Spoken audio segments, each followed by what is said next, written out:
3431-5150, WhatsApp da Rádio Som Maior, já estamos online esperando o seu alô. E olha só, nas últimas semanas, estudantes de uma escola estadual em Recife, no Pernambuco, foram socorridos pelo serviço de emergência durante uma crise de ansiedade coletiva. Num vídeo que circula na internet, inclusive dá para ver ambulâncias e alunos, muitos deles deitados no chão, sendo amparados por profissionais da saúde. E é sobre isso, sobre essa ansiedade coletiva, que eu converso agora com ele, que é psicólogo e também especialista em relacionamentos, ansiedade e síndrome do pânico, Alexander Bess. Tudo bom, Alexander? Boa tarde.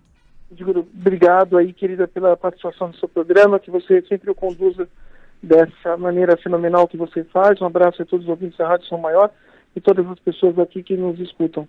Ô Alexander, vamos começar do começo. O que é ansiedade? É uma doença, é uma síndrome, é uma condição? Conta pra gente.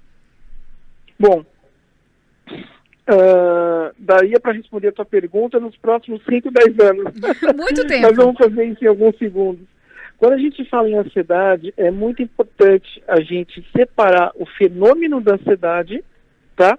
O fenômeno da ansiedade que você está vivendo naquele momento, do transtorno de ansiedade efetivamente ali determinado, definitivamente ali instalado no seu aparelho mental.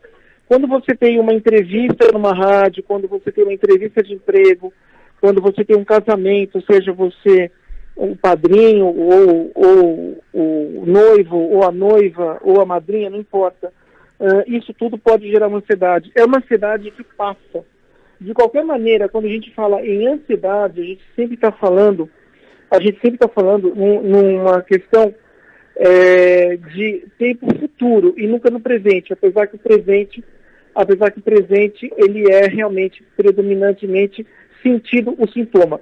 Quando a gente fala em transtorno de ansiedade, é uma característica já psicopatológica, é uma condição clínica irreversível, que precisa o quê?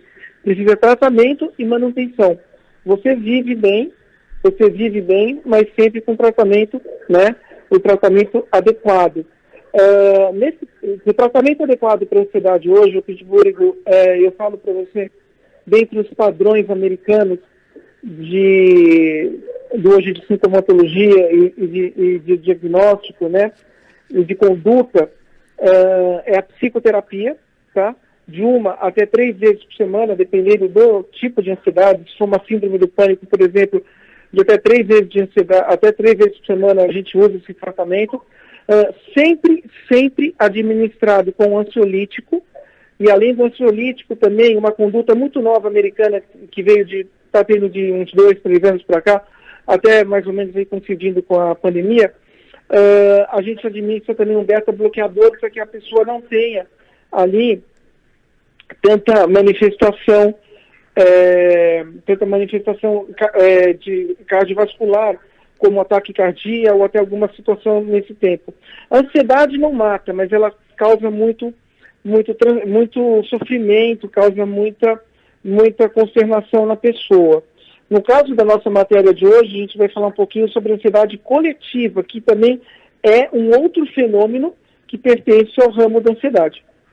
E aí, traga alguns exemplos pra gente, Alexander. Eu ia citar, por exemplo, o futebol, né? O estádio, né? O campo de futebol. Mas aí penso eu que já encaixa nos teus primeiros exemplos ali.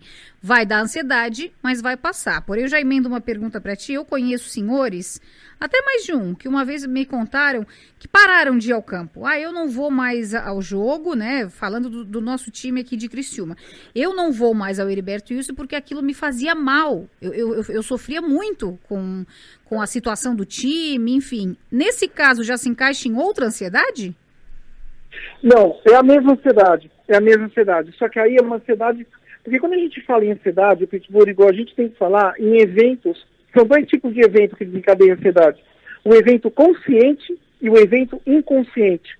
O evento inconsciente é aquele que a gente não sabe por que a gente tem ansiedade. E aí se decorre o evento inconsciente da ansiedade. Pode até parecer muito confuso, mas não é tanto assim. Quando é uma ansiedade inconsciente, ela está relacionada a eventos que você não sabe exatamente por quê. Você só vai descobrir isso na terapia. E aí que entra realmente o tratamento, né? Que é o tratamento psicoterápico, pelo menos no mínimo 1 vez por semana, ou até 2, Em caso do síndrome do pânico, é de 2 a 3 semanas. E aí a gente entra com um ansiolítico para diminuir essa ansiedade, pelo menos nos 6 primeiros meses, nos 12 primeiros meses, mais o beta-bloqueador para quem não tem asma. No caso da tua pergunta do futebol, é um evento cronológico, e isso se aplica a qualquer instância, vestibular na faculdade, a uma entrevista de emprego, a qualquer outra coisa que você for fazer uma atividade esportiva, seja você como telespectador ou torcedor, ou seja como você como atleta, a ansiedade vai estar presente. Acabou esse evento, seja ele qual for, a ansiedade diminui. No caso da ansiedade coletiva, ela está respondendo, tá? Isso é importante. Essa ansiedade que teve nessa escola de Pernambuco, esse evento de ansiedade coletiva, que a gente chama de histeria coletiva, né? Tem até umas terminologias científicas para isso, com código de doença e etc. É um evento que 1 ou 2 ou 3 pessoas começam a passar mal e as outras entram na onda. Alguma entra na onda porque já tinha aquela predisposição sintomatológica, que é o sintoma da ansiedade. Outras entram na onda por farra. Então, para você saber quem está sendo real e quem não está sendo real, é só fazer aí você tem que separar o grupo e fazer uma análise individual de uma pessoa para outra. Geralmente, quando você tem um evento dessa magnitude em escola, tá? O que acontece? A gente está tendo um comportamento em massa anormal. Esse comportamento em massa anormal que chama transtorno de ansiedade coletiva histérica coletiva, né? E aí a gente tem que entender quais foram os agentes estressores desse evento. É a pandemia? É uma prova? É a junção dos dois? A gente está vivendo uma época ainda, veja, isso é muito importante, nós estamos ainda na pandemia. Estamos num período de flexibilização, mas o período de flexibilização para as pessoas que têm consciência existencial, para aquelas pessoas que têm consciência existencial e têm consciência psicológica ou consciência salutar, quer dizer, entende um pouco de biologia, entende de virologia, de infectologia, de imunologia, sabe que essa flexibilização ela pode ser perigosa, porque a gente está lidando com um vírus extremamente mortal, aonde no Japão, na China, Xangai já está fechada, inteiramente fechada. E o lockdown lá está tão sério, que se você andar na rua sem uma justificativa plausível, você é preso. E com razão, porque ele é um vírus que pode se multiplicar e pode vir novas cepas, até resistentes, né? Você tem nos Estados Unidos hoje, você tem terminologias de antibióticos, né? De vírus resistentes, de bactérias resistentes, então isso é muito complicado. Então, esse é um dos motivos que pode gerar ansiedade ali coletiva, a incerteza da pandemia, como associada à volta às escolas, como associada ao medo de você estar vivendo no coletivo de novo, como associada a você estar retomando as suas atividades. Existia uma terminologia psicológica chamada síndrome da cabana 100 anos atrás, exatamente 100 anos atrás, no começo do século XX, nos Estados Unidos, onde as pessoas, por causa do inverno, né, ficavam ali contidas, e quando esse inverno acabava, elas tinham medo de sair da sua cabana, né, da sua caverna ali, do seu conforto, e tinha medo de voltar à realidade. Esse é um dos outros motivos que pode gerar também ansiedade em massa, o medo de voltar à realidade. Claro que não tem nada a ver com a síndrome da cabana, evidentemente que não, mas é o medo, né? Lá era por causa do frio, era uma outra questão, não era nem por causa de alguma virologia específica, né? de alguma virose específica. Mas a gente tem que entender que os fenômenos em histeria coletiva, principalmente em escola, eles não são tão comuns, eles são raros. Então, geralmente, se você tem ali os líderes da turma, né, as pessoas mais populares da escola, que começam a passar mal, todo mundo pode passar mal junto, até mesmo para repetir esse comportamento que aconteceu ali. Mas não deixa de ser uma manifestação neurótica verdadeira para quem iniciou. Veja, isso não é combinado, é importante a gente falar isso. E para quem iniciou essa sintomatologia em massa, existia ali uma realidade, a gente não sabe qual que é. pode até ser uma manifestação da própria família da pessoa, que alguma coisa ali não está bem, outra também não está bem. Então, uma entra na onda da outra. O problema é que a sintomatologia de uma questão geral, ela é a mesma. Então, todo mundo vai aderindo. E aí você pode ter pessoas que têm desmaio, você pode ter pessoas que têm ali crise de falta de ar. E a gente também pode mencionar aqui, como exemplificação, shows, por exemplo, show de atrizes, né, de atores, de cantoras famosas, não vamos aqui dizer nome, mas tem muitas cantoras brasileiras mesmo fantásticas, e você vai no show, você pode ter ali um pequeno grupo com uma histeria coletiva e todo mundo começa a passar mal, desmaiar e faltar o ar, porque vem uma crise de ansiedade tão grande, aguda, como a gente chama, que a dispneia, que a falta de ar é tão intensa, que pode gerar esse fenômeno também. Mas nesse caso, né, quando estamos falando de estudantes, de jovens, como é feito o tratamento? Se usa os mesmos ansiolíticos dos adultos ou não? Olha, quando a gente fala em ansiedade, a doença é uma só, tá? A ansiedade, ela não tem diferença de jovens para adultos. O que acontece é que, assim, a síndrome do pânico, que seria a pior manifestação da ansiedade, geralmente ela é manifestada na última fase da adolescência, que para as meninas é dos 16 aos 18 anos, e hoje a adolescência masculina já é entendida, o final da adolescência masculina já é entendida até os 21.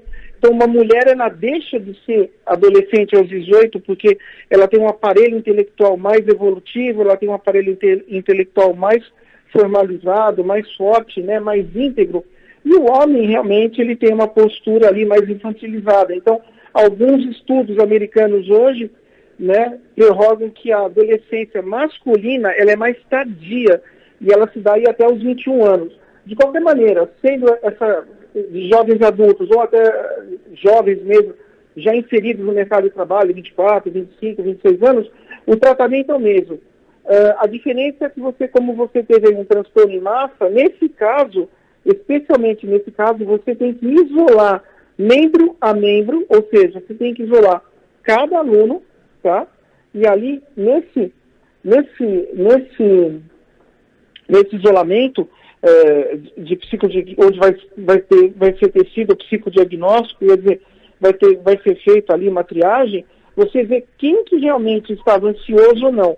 Essa que é a diferença para você, quando você está num show, alguma coisa assim. Mas ao mesmo tempo que é um fenômeno muito raro, é mais comum acontecer isso em show do que realmente em escola. Mas o tratamento, se for aí diagnosticou como ansiedade mesmo, como transtorno de ansiedade, inicia esse tratamento, a psicoterapia, e dependendo do caso, pode haver a necessidade medicamentosa ou pode não haver a necessidade medicamentosa. Aí vai de caso a caso, não dá para generalizar. O Pittsburgh, você não pode falar, todo mundo vai tomar remédio e vai fazer isso, não. Aí você tem que ver qual é o nível de ansiedade, porque ansiedade é por nível, né? Você tem que ver se é um nível mais severo, você tem que ver se é um nível menos severo, você tem que ver todas essas variantes para que você possa realmente ali traçar qual a melhor estratégia de tratamento. Lembrando que a gente está na época da pandemia, e a pandemia é, sem sombra de dúvida nenhuma, a doença física que mais atacou e mais modificou as nomenclaturas não só psicológicas, mas as nomenclaturas psiquiátricas também. Para fechar, Alexander, pegando esse teu gancho aí da pandemia, né, onde fala-se, o mal do século, tanto a depressão quanto a ansiedade, Covid e tal. Mesmo assim, existem pessoas que são muito tranquilas, que elas não são ansiosas, elas conseguem viver bem longe desse transtorno. Isso é muito raro? Olha, a ansiedade, ela pode... Quando a gente fala em transtorno de ansiedade, tá? A gente está falando aqui que é um transtorno que ele pode ter sido adquirido ao longo da formação da infância, justamente por ter tido uma família ali muito conturbada, por ter tido uma família onde a base nuclear era realmente pautada ali por uma violência, ou por uma instabilidade, ou por muitas confusões, e isso pode gerar ansiedade. E quando a gente fala em ansiedade, é importante a gente falar que a ansiedade é a porta de entrada de 99% das doenças psicológicas mentais, não psiquiátricas, tá?